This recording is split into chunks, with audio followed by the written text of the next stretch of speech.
நம்ம பார்க்க போற டிஷ் வந்து மட்டன் கல் தோசை. இது வந்து மதுரையில ரொம்ப ஒரு ஸ்பெஷலான டிஷ். ஸோ இதுக்கு என்னென்ன தேவை அப்படின்னு நம்ம பார்த்துடலாம். தோசை மாவு, முட்டை 2 எடுத்துக்கோங்க, கோலா உருண்டை. கோலா உருண்டை எப்படி பண்ணணும்னு என்னோட சென்னை சமையல் வீடியோவில் நான் போட்டிருக்கேன். மட்டன் சால்னா இந்த வீடியோவும் நான் அப்லோட் பண்ணியிருக்கேன்.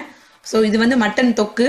மட்டன் தொக்கு வந்து நான் மட்டன் சால்னாவை வந்து அதில் இருக்க மட்டன் எல்லாம் எடுத்து நல்லா அதில் இருக்க கிரேவியெல்லாம் நல்லா அப்சர்வ் பண்ண விட்டு ரொம்ப கொஞ்சம் செமி ட்ரையாக இந்த மாதிரி பண்ணிட்டேன்.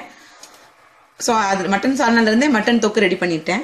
இப்போ நம்ம தோசை எப்படி மட்டன் கல் தோசை எப்படி போடுறதுன்னு பார்க்கலாம். நான் ஒரு நான்ஸ்டிக் பேன் எடுத்துக்கோங்க. பேன் நல்லா ஹீட் ஆன உடனே தோசை மாவு அதில் ஊற்றிடலாம். நார்மலாக போடுற தோசை மாதிரி இல்லாமல் கொஞ்சம் மாவு கொஞ்சம் கூட எடுத்துக்கோங்க. ஒரு 1.5 கரண்டி மாவு நல்லா ஊத்தப்ப மாதிரி இது பண்ணிக்கோங்க. தோசை மாவு ஊற்றிட்டேன். ஸ்டவ்வை வந்து கொஞ்சம் லோவில் வச்சுட்டு ஒரு முட்டையை உடச்சிருக்கேன். ஸோ அந்த ஒரு முட்டையை தோசை மேலே அப்படியே விட்டுருங்க.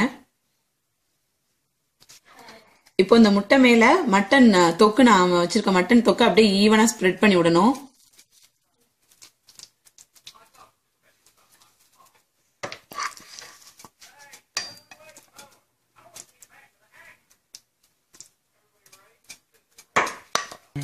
இப்போ முட்டை மேலே மட்டன் அப்படியே ஸ்ப்ரெட் பண்ணி விட்டுட்டேன்.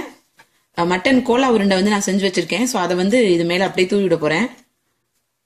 ஒரு கோலா உருண்டையை, பெரிய கோலா உருண்டையை இப்போ இது மேலே சுற்றி நல்லா நல்லெண்ணெய் தான் நான் யூஸ் பண்ணுறேன். ஸோ நல்லெண்ணெயே விட்டுக்கோங்க.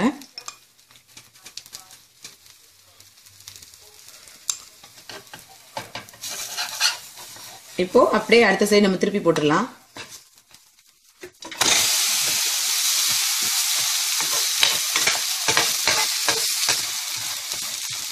முட்டையை வந்து நான் அப்படியே விட்டேன். ஸோ தோசை ஃபுல்லாக ஸ்ப்ரெட் பண்ணி விடலை. உங்களுக்கு வேணும்னா நீங்கள் முட்டையை வந்து நல்லா ஸ்ப்ரெட் பண்ணி விட்டுக்கோங்க. திருப்பி ஒரு 30 செகண்ட்ஸ் வச்சிருந்தா போதும், நல்லா வெந்துடும்.